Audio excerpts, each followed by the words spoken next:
Price lord. ದೇವರ ಅತಿ ಪರಿಶುದ್ಧ ನಾಮಕ್ಕೆ ಸ್ತೋತ್ರವಾಗಲಿ. ಮತ್ತೊಂದು ದಿನವನ್ನು ಕಾಣುವಂತೆ ದೇವರು ನಮಗೆ ಸಹಾಯ ಮಾಡಿದ್ದಕ್ಕಾಗಿ ಸ್ತೋತ್ರ. ಆತನು ಮಾಡಿದೆಲ್ಲ ಉಪಕಾರಗಳಿಗಾಗಿ, ಎಲ್ಲ ಆಶೀರ್ವಾದಗಳಿಗಾಗಿ ದೇವರಿಗೆ ಸ್ತೋತ್ರವನ್ನು, ಮಹಿಮೆಯನ್ನು ಸಲ್ಲಿಸ್ತೇನೆ. ಇಂದಿನ ವೇದ ಅಧ್ಯಯನಕ್ಕಾಗಿ ಒಂದು ವಾಕ್ಯವನ್ನು ಓದಿಕೊಳ್ಳೋಣ. 1 ಸಮುವೇಲ 1ನೇ ಅಧ್ಯಾಯ ಅದರ 18ನೇ ವಾಕ್ಯ. ಹನ್ನಳು ಏಲಿಗೆ, ನಿನ್ನ ದಾಸಿಯ ಮೇಲೆ ಕಟಾಕ್ಷವಿರಲಿ ಎಂದು ಹೇಳಿ ಹೊರಟು ಹೋಗಿ ಊಟ ಮಾಡಿದಳು. ಆಮೇಲೆ ಆಕೆಯ ಮೋರೆಯಲ್ಲಿ ದುಃಖವು ಕಾಣಲಿಲ್ಲ. ಹನ್ನಳ ಕುರಿತಾದಂತಹ ಪ್ರಸಂಗವನ್ನು ಕೇಳದೇ ಇರುವವರು ಯಾರೂ ಇರೋದಿಲ್ಲ. ಕಾರಣ ಯಾವುದೇ ಒಂದು ಉಪವಾಸ ಪ್ರಾರ್ಥನೆ ಆಗಿದ್ದರೂ ಸಹ ಹನ್ನಳ ಕುರಿತಾಗಿ ಸೇವಕರು ಮಾತನಾಡಿರ್ತಾರೆ. ಹನ್ನಳ ಜೀವಿತವನ್ನು ನಾವು ಗಮನಿಸಬೇಕಾದ್ರೆ ಪ್ರಾರ್ಥನಾ ಜೀವಿತವುಳ್ಳಂತಹ ಒಬ್ಬ ಸಹೋದರಿಯಾಗಿದ್ದಳು. ಎಲ್ಕಾನನ ಹೆಂಡತಿಯಾದಂತಹ ಹನ್ನ, ಅವರಿಬ್ಬರು ಹೆಂಡತಿಯರಿದ್ದಾರೆ. ಒಬ್ಬಳು ಹನ್ನಳು, ಇನ್ನೊಬ್ಬಳು ಪೆನಿನ್ನಳು. ಹನ್ನಳಿಗೆ ಮಕ್ಕಳಿರಲಿಲ್ಲ, ಪೆನಿನ್ನಳಿಗೆ ಮಕ್ಕಳಿದ್ದರು.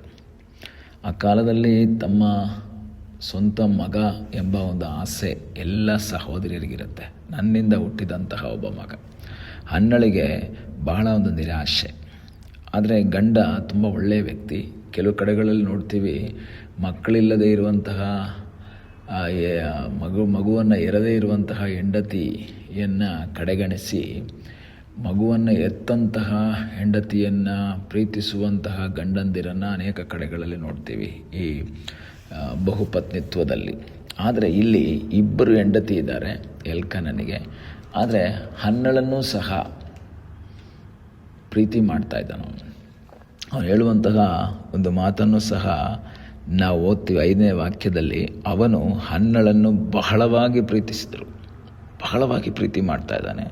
ಮಾತ್ರವಲ್ಲ, ಮತ್ತೆ ನಾವು ನೋಡ್ತೀವಿ 8ನೇ ವಾಕ್ಯದಲ್ಲಿ, ನೀನು ವ್ಯಸನ ಪಡುವುದೇಕೆ, ನಾನು ನಿನಗೆ 10 ಮಂದಿ ಮಕ್ಕಳಿಗಿಂತ ಹೆಚ್ಚಾಗಿದ್ದೇನಲ್ಲ ಅಂತ ಹೇಳ್ತಾನೆ. ಅವಾಗ ಈ ರೀತಿಯಲ್ಲಿ ಪ್ರೀತಿ ಮಾಡುವಂತಹ ಒಬ್ಬ ಗಂಡ ಇದ್ದಾನೆ.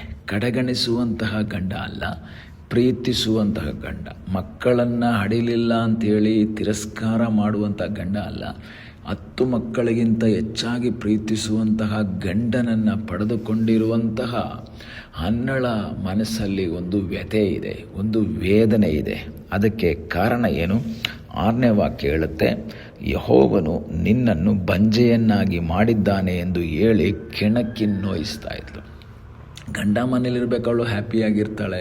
ಗಂಡ ಹೋದ ನಂತರ ಪೆನಿನ್ನಳು ಅವಳನ್ನು ಚುಚ್ತಾ ಇದ್ದಾಳೆ, ನೀನು ಬಂಜೆ, ನಿನಗೆ ಮಕ್ಕಳಿಲ್ಲ, ಕೆಣಕ್ತಾ ಇದ್ದಾಳೆ, ಚುಚ್ತಾ ಇದ್ದಾಳೆ. ಈ ವೇದನೆ ಅವಳಿಗೆ ಸಹಿಸ್ಕೊಳ್ಳೋಕ್ಕಾಗ್ತಾ ಇಲ್ಲ. ಗಂಡನ ಪ್ರೀತಿಯ ಮಾತುಗಳು ಒಂದು ಭಾಗದಲ್ಲಿದ್ದರೂ ನಿಂದೆ, ಅವಮಾನ ಅವಳನ್ನು ಕಾಡ್ತಾ ಇದೆ. ಈಗ ಅವಳಿಗೊಂದು ಆಸೆ ಇದೆ, ದೇವರೇ ನನ್ನ ಈ ನಿಂದೆ ನೀಗಬೇಕು, ನನ್ನ ಮೇಲಿರುವಂಥ ಈ ಅವಮಾನ ನೀಗಬೇಕು. ಈ ಬೆಳಗ್ಗೆ ವಾಕ್ಯವನ್ನು ಕೇಳುವಂಥ ದೇವರ ಮಕ್ಕಳೇ, ಈ ಲೋಕದಲ್ಲಿ ನಮಗೆ ಯಾರೆಲ್ಲ ಸಪೋರ್ಟ್ ಆಗಿ ನಿಂತರು, ಕೆಲವು ವ್ಯಕ್ತಿಗಳು ನಮ್ಮನ್ನು ನೋಯಿಸಿದಾಗ, ಕೆಲವು ವ್ಯಕ್ತಿಗಳು ನಮಗೆ ಅವಮಾನ ಮಾಡಿದಾಗ ನಮ್ಮ ಜೀವಿತದಲ್ಲಿ ತುಂಬ ನೋವುಂಟಾಗುತ್ತೆ. ಆದರೆ ಈ ಹನ್ನಳು ಎಲ್ಲ ಕಡೆಗಳಲ್ಲಿಯೂ ತನ್ನ ಸಮಸ್ಯೆಯನ್ನು ಹೇಳ್ಕೊಂಡಾಗ ಎಲ್ಲೂ ಅದಕ್ಕೆ ಪರಿಹಾರ ಸಿಕ್ಕಲಿಲ್ಲ. ಕೊನೆಗೆ ಅವಳಿಗೊಂದು ವಿಷಯ ಗೊತ್ತಾಯಿತು, ಎಲ್ಲಿಗೆ ಹೋಗೋಣ? ನನ್ನ ದೇವರ ಬಳಿಗೆ ಹೋಗೋಣ. ನಿನ್ನ ಸಮಸ್ಯೆಗೆ ಎಲ್ಲೂ ಪರಿಹಾರ ಸಿಗಲ್ಲ. ಅದಕ್ಕಿರುವಂಥ ಒಂದೇ ಒಂದು ಸ್ಥಳ, ಅದು ದೇವರ ಸನ್ನಿಧಿ ಅನ್ನೋದನ್ನು ಮರಿಬೇಡ. ದೇವರ ಸನ್ನಿಧಿಗೆ ನೀನು ಬರೋದಾದರೆ ನಿನ್ನ ಜೀವಿತದಲ್ಲಿ ಅದ್ಭುತವನ್ನು ಮಾಡ್ತಾನೆ. ಇಂದಿನ ನಿಂದೆ, ಅವಮಾನ, ದುಃಖ, ಆ ನೋವು ಎಲ್ಲವನ್ನು ನೀಗಿಸುವುದಕ್ಕೆ ದೇವರು ಶಕ್ತನಾಗಿದ್ದಾನೆ. ಕಣ್ಣೀರಿನಿಂದ ಆಲಯಕ್ಕೆ ಬರ್ತಾ ಇದ್ದಾಳೆ, ವೇದನೆಯಿಂದ ಆಲಯಕ್ಕೆ ಬರ್ತಾ ಇದ್ದಾಳೆ. ಅಲ್ಲಿ ಬಂದಾಗ ಮೊದಲೇ ನೊಂದಂತಹ ಹೃದಯದಿಂದ ಬಂದಾಗ ಏಲಿ ಹೇಳ್ತಾಳೆ, ನೀನು ಮದ್ಯಪಾನ ಮಾಡಿದ್ದೀಯಾ? ಯಾಕೆ ತುಟಿ ಮಾತ್ರ ಅಲ್ಲಾಡ್ತಾ ಇದೆ, ಶಬ್ದ ಬರ್ತಾ ಇಲ್ಲ. ನೀನೇನು ಮಾಡಿದೀಯಾ? ಮದ್ಯಪಾನ ಮಾಡ್ಕೊಂಡು ಬಂದಿದೀಯಾ? ಅವಳಿಗೆ ಇಲ್ಲೂ ಸಹ ನೋವು, ಇಲ್ಲೂ ನಿಂದೆ, ಮನೆಯಲ್ಲೂ ನಿಂದೆ, ಆಲಯದಲ್ಲೂ ನಿಂದೆ. ಆದರೆ ಅವಳಿಗೊಂದು ವಿಷಯ ಗೊತ್ತಾಯಿತು, ಮನುಷ್ಯರು ನನ್ನ ಹೃದಯವನ್ನು ನೋಡೋದಿಲ್ಲ, ನನ್ನ ವೇದನೆಯನ್ನು ನೋಡೋದಿಲ್ಲ. ನನ್ನ ವೇದನೆಯನ್ನು ನೋಡಿ ಅರ್ಥ ಮಾಡಿಕೊಳ್ಳುವ ಒಬ್ಬ ದೇವರು ನನಗಾಗಿದ್ದಾನೆ. ಅವಳು ದೇವರ ಮೇಲೆ ಪೂರ್ಣವಾಗಿ ನಂಬಿಕೆ ಇಟ್ಟು ದೇವರಲ್ಲಿ ಆಶ್ರಯಿಸಿ ಅವಳು ಪ್ರಾರ್ಥನೆ ಮಾಡಿದಾಗ ದೇವರು ಅವಳಿಗಾಗಿ ಅದ್ಭುತವನ್ನು ಮಾಡಿದರೆ ಈ ಬೆಳಗ್ಗೆ ನಿಂದೆಯಿಂದ, ಅವಮಾನದಿಂದ, ದುಃಖದಲ್ಲಿ, ವೇದನೆಯಲ್ಲಿ, ಕಷ್ಟದಲ್ಲಿ ಹಾದು ಹೋಗ್ತಾ ಇರುವಂಥ ದೇವರ ಮಗುವೆ, ನಿನಗಾಗಿ ಅದ್ಭುತವನ್ನು ಮಾಡುವ ಸರ್ವಶಕ್ತನಾದ ಒಬ್ಬ ದೇವರಿದ್ದಾನೆ. ನಿನ್ನ ಜೀವಿತದಲ್ಲಿ ಸಮಾಧಾನವನ್ನು ಕೊಡುವಂತಹ ದೇವರಿದ್ದಾನೆ. ಅವಳು ಪ್ರಾರ್ಥನೆ ಮಾಡಿ ಅವಳು ಮನೆಗೆ ಹೊರಡ್ತಾ ಇದ್ದಾಳೆ. ಆದರೆ ವಾಕ್ಯ ಹೇಳುತ್ತೆ, 18ನೇ ವಾಕ್ಯ, ಆಮೇಲೆ ಆಕೆಯ ಮೋರೆಯಲ್ಲಿ ದುಃಖವು ಕಾಣಲಿಲ್ಲ. ಮಗ ಸಿಕ್ಕಿಲ್ಲ, ಸಮಯದಲ್ಲಿ ಹುಟ್ಟಿಲ್ಲ, ಆದರೂ ಸಹ ಅವಳು ತನ್ನ ವೇದನೆಯನ್ನೆಲ್ಲ ದೇವರ ಸಂದರ್ಭದಲ್ಲಿ ಒಯ್ದುಕೊಂಡಾಗ ಅವಳ ಮನಸ್ಸಲ್ಲಿದ್ದಂತಹ ವೇದನೆ ನೀಗಿತು. ಈಗ ಅವಳು ಹ್ಯಾಪಿಯಾಗಿದ್ದಾಳೆ. ಈಗ ಅವಳಿಗೆ ಸಂತೋಷ ಆಗಿದೆ, ಸಮಾಧಾನ ಆಗಿದೆ.